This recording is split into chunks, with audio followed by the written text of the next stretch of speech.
Welcome back to the episode 5 and final chapter of our Preface series. Today we confront the ultimate safe haven that has turned into a crowded trap, gold.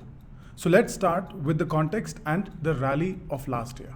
Right now, your social circle is like obsessed with gold. Your wife, your mother, and all your relatives maybe. And in the last 12 months, the metal has staged a massive vertical rally, catapulting from roughly 80,000 to over 150,000 per 10 grams here in early 2026. But here is the smart money reality check.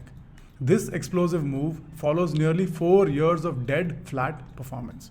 Between 2020 and late 2023, gold's CAGR essentially tracked a basic savings account, while equities were in multi-year bull run.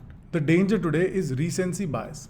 Most investors are piling in now, ignoring that they are entering the largest vertical move in a decade. So what about the yield and taxation trap? Let's look at the data. Physical gold starts you off with a 9% to 12% negative carry due to GST and making charges.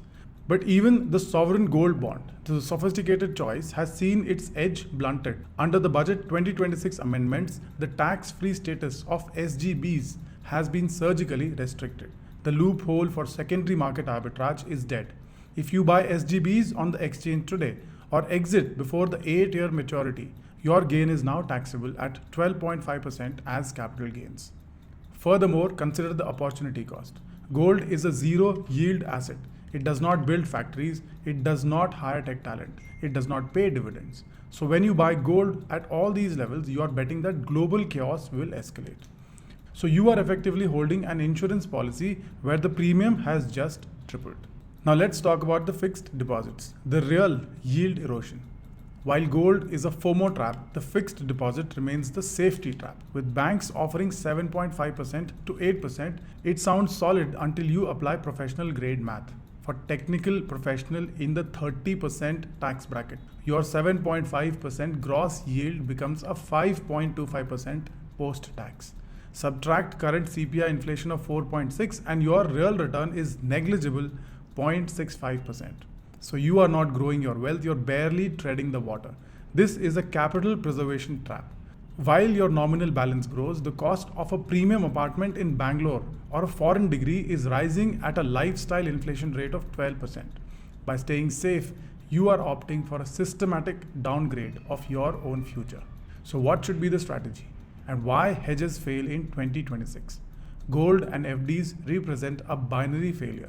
Gold is an emotional hedge against the end of the world, and FDs are a psychological hedge against seeing red on a screen. Neither aligns with goal-based investing. In 2026, correlations have shifted. We see gold and equities moving in tandem, while FDs fail to protect against currency depreciation. If your portfolio is 80% split between these two, you are not diversified, you are stagnant. At the Hedgeonomist, we track the risk-adjusted real yield. If an asset does not beat inflation after taxes by at least 3%, it is a tactical slice and it is not a foundation.